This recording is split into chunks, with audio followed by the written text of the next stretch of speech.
আজকে আমি বাড়িতে ট্রাই করব হোমমেড ঘি। তো হোমমেড ঘি বানানোর জন্য যে দেখো এখানে আমি মাখন নিয়ে নিয়েছি, এটা আমি বাজার থেকে কিনে নিয়ে এসেছি। এবার কড়াইয়ের মধ্যে দিয়ে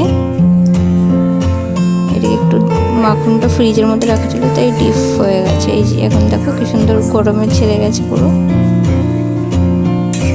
এবার আস্তে আস্তে এটাকে আমি জ্বালাবো আর হালকা হালকা করে নাড়তে থাকবো, নাহলে নিচে লেগে যাবে। দেখো কত সুন্দর ফুটে উঠেছে। এবার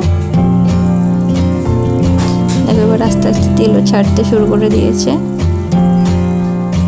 দেখো এবার আস্তে আস্তে কত সুন্দর ঘি বেরোতে শুরু করে দিয়েছে। এটাকে ভালো করে জ্বালাতে থাকবো যতক্ষণ না পুরো ঘি মাখনটা পুরো জ্বলে যাচ্ছে।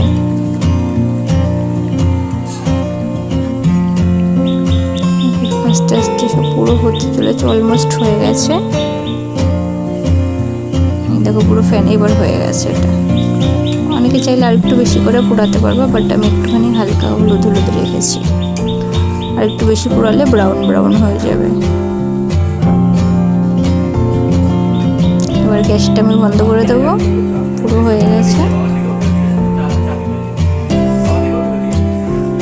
গন্ধটা খুব সুন্দর বেরিয়েছিল। হ্যাঁ, প্রথমবার একটুখানি বাজে গন্ধ বেরোবে যখন জ্বালাবে, কিন্তু পরে খুব সুন্দর গন্ধ বেরোবে।